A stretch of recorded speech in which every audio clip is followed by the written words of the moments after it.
अस्सलाम वालेकुम, मैं हूं फ़याज़ महमूद और आप देख रहे हैं फ़याज़ महमूद यूट्यूब चैनल और मेरे साथ मौजूद हैं सुहेल रशीद। इस वक्त एक नई कानूनी जंग का आगाज़ हो चुका है और बड़ा टकराव होने जा रहा है।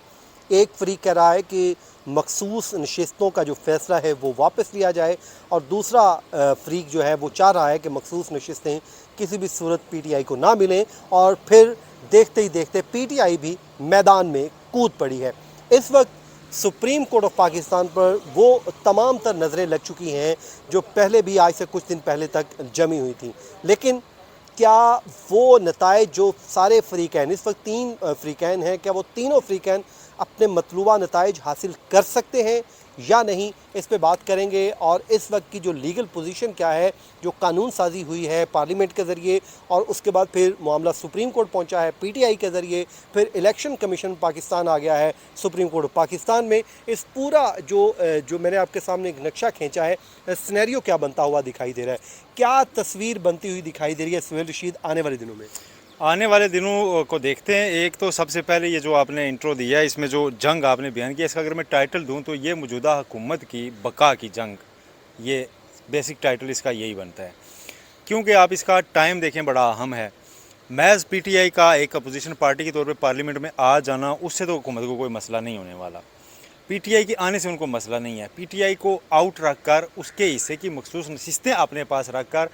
आइनी तरमीम के नंबर्स पूरे करना, ये असल जंग है। उस जंग के लिए ये गवर्नमेंट अब किसी हद तक भी जा रही है और इस गवर्नमेंट के जो करता धरता हैं लोग, जो कानूनी मामला देख रहे हैं, उनसे आप जब ऑफ द रिकॉर्ड अगर बात करें इन्हीं राहदारियों में चलते फिरते, तो वो समझते हैं कि वो जो कर रहे हैं ये गलत है और ये ज़्यादा अरसा सस्टेन नहीं करेगा, सस्टेनेबल नहीं है। लेकिन चूँकि एक डूबते को तिनके का सहारा जो होता है, तो उसके पास अब आखिरी ऑप्शन भी गवर्नमेंट के पास यही है कि वो 12 जुलाई के फैसले के बाद उसको किसी तरह भी गैर मौसर बनाएं, एक दिन के लिए ही सही, लेकिन वो एक दफ़ा दोबारा मखसूस नशिस्तें लेकर वो ड्रीम नंबर पूरा करें और फिर शायद सैटरडे या संडे को भी आप पार्लियामेंट लगी देखें, जिसके ऊपर एक आइनी तरमीम आ जाए और फिर कहा जाए कि अब जो सारी मशक गैर मौसर हो गई, अब तो हमने ये चीज़ें कर दी हैं, और फिर एक नया स्टैंड ऑफ पैदा हो जाए कि जी अब तो पार्लियामेंट सुप्रीम है या सुप्रीम कोर्ट सुप्रीम है, और नैरेटिव ये बनाना शुरू किया जाए और ये मखसूस नशिस्तों का मामला जितना जल्द हो पीछे रह जाए, आम इंतखाबात का मामला पीछे रह जाए और इस डिबेट को एक नया रुख दे दिया जाए कि जी ये इख्तियारात की जंग है सुप्रीम कोर्ट और पार्लियामेंट की। जबकि सुप्रीम कोर्ट में राय ये पाई जा रही है कि ये असल जंग और असल मुद्दा अवाम के राइट ऑफ वोट का है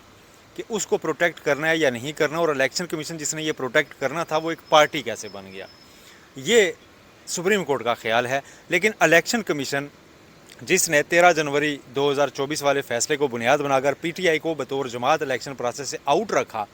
उसे 13 में से 11 जजेस ने बशमूल चीफ जस्टिस पाकिस्तान काजी फ़ायज़ ईसा ये कहा है अपने फैसलों में कि आपने गलत किया, PTI जमात है, थी और है, और आप उसको भी मखसूस नशिस्तें देंगे। चीफ जस्टिस काजी फ़ायज़ साहब इस पर एग्रीड हैं। जो बयानिया बनाया जा रहा है कि जस्टिस मंसूर अली शाह और जस्टिस अतर मनीला की जो थिंकिंग प्रिवेल कर गई तो उसके खिलाफ ये सारा मामला, नो, ये चीफ जस्टिस काजी फ़ायज़ ईसा का कहना है कि आपने मेरे फैसले की गलत तशरीह की है। तो ये 11 जजेस के खिलाफ इलेक्शन कमीशन आज आके अपनी नज़रसानी में ये कह रहा है कि जनाब वाला,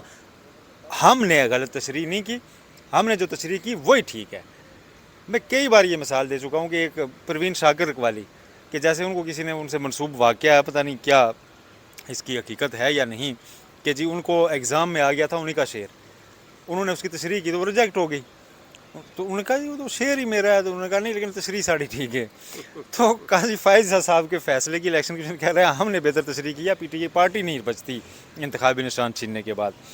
तो उसके खिलाफ एक तो नज़रसानी आ गई। कानून साजी जो हुई है वो स्पेसिफिक टू द पॉइंट जो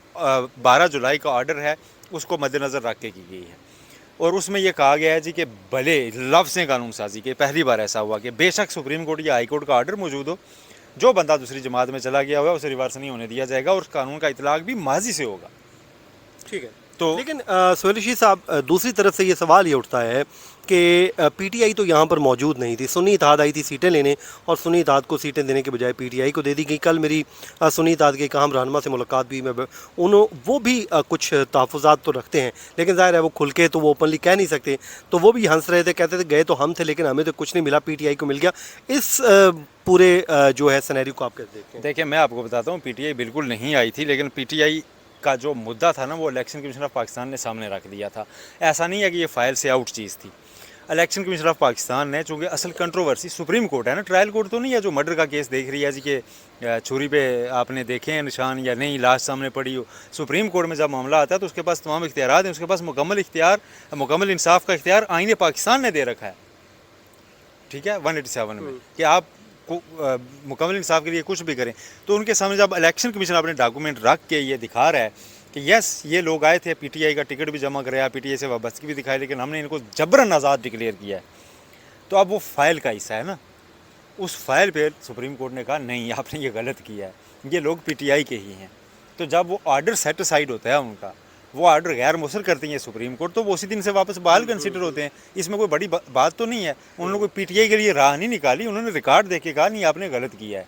ठीक है। तो ये कोई ये बात ही नहीं है कि फ़लाँ आया था फ़लाँ नहीं आया था, ये सुप्रीम कोर्ट है, उसने जब देख लिया कि एक चीज़ उसके पास मुकम्मल इख्तियार आते 184 मुकम्मल इख्तियारात है, उसने मुकम्मल इंसाफ करे या वो मुकम्मल इंसाफ में ना भी जाए, आइनी तशरीह का मामला था ना। मैं आपको बहुत आम एक नुकता और बताता हूँ। 2 जजेस जिन्हें इख्तलाफी नोट लिखा पिछले दिनों कि सुप्रीम कोर्ट के पास तो इख्तियार ही नहीं था 185 से बाहर जाने का, उन 2 जजेस से एक बड़ा मुनासिब सवाल ये बनता है कि फिर लार्जर बेंच क्यों बना था। पहले तो ये केस 3 रुकनी बेंच के पास था ना, जस्टिस मंसूर अली शाह, जस्टिस सदर मिल्ला, जस्टिस मोहम्मद अली मज़हर। तो इलेक्शन कमीशन के वकील ने खुद आगे कहा कि ये फर्स्ट इंप्रेशन का केस है, इसमें आइनी तशरीह होनी है, तो लार्जर बेंच बनाए। तो जब आइनी तशरीह होनी है तो इसका मतलब है सिर्फ अपील तक महदूद नहीं रहना, जो चीज़ मांगी जा रही है सिर्फ वो नहीं देनी, आपने आइन की तशरीह करनी है। तो आइन की तशरीह की गई, या आर्टिकल 51 की 106 की तशरीह की गई, उन्होंने कहा लो तशरीह करती ला लो जी। तो आइनी तशरीह की गई है, तो या तो ये 2 जजेस तब कहते जी कि नहीं नहीं नहीं हमने तो दायरा इख्तियार से बाहर जाना ही नहीं, आइनी तशरीह हमने करनी, तो लार्जर बेंच क्यों बनाए, हम तो उठ रहे हैं, हम तो इस बेंच में बैठते ही नहीं। आप 3 जजेस बैठ के सुने, बैठे हैं, वो पूरा सुना है, और आप कहते हैं नहीं आइनी की तशरीह ना करें, आप सिंपल 185 के तहत जो चीज़ मांगी गई है वो दें, मांगी गई है वो नहीं दें। आइन की जब तशरीह का मामला इन्वॉल्व था, सुप्रीम कोर्ट ने कर दिया, और जब आइन की तशरीह होती है वो आइन ही कहलाती है, और आइन सादा कानून साजी के ऊपर हावी है। और अब जो पीटीआई ने दरख्वास्त दायर की है उस पे वो कहते हैं कि देखें पार्लियामान सुप्रीम है, पार्लियामान ने एक कानून साजी कर दी है, तो उसको पीटीआई कैसे चैलेंज कर सकती है, फिर कोर्ट उस पर कैसे फैसला दे सकती है। वो ऐसे ही जैसे माजी में देती रही हैं, आइनी तरमीम यहाँ पे सेटिसाइड हुई हैं। चीफ जस्टिस काजी फाइज साहब इख्तलाफी थे अगर से उस वक्त जज, लेकिन इन्होंने 21वीं आइनी तरमीम को कलअदम करार दे दिया था, कहा था कि ये हो ही नहीं सकती, वो भी तो पार्लियामेंट में मुतफ़क़ा तौर पर बनाई हुई थी, लेकिन उन्होंने उसे कलअदम किया था। कानून साजियाँ होती रही हैं माजी में, और कानून साजी सब्जेक्ट टू आइन ही होती है और आइन के ख़िलाफ़ नहीं होती। और जब आप एक बेसिक प्रिंसिपल है कि आप कानून साजी से किसी के लिए एक राइट फ्यूचर के लिए क्रिएट ज़रूर कर सकते हैं, आप कानून साजी से किसी का पास्ट में हुआ राइट कर्टेल नहीं कर सकते। ये जो मौजूदा कानून साजी है इसका माजी से इतलाक़ जो है ना, कम अज़ कम इस कानून को बरकरार रखे।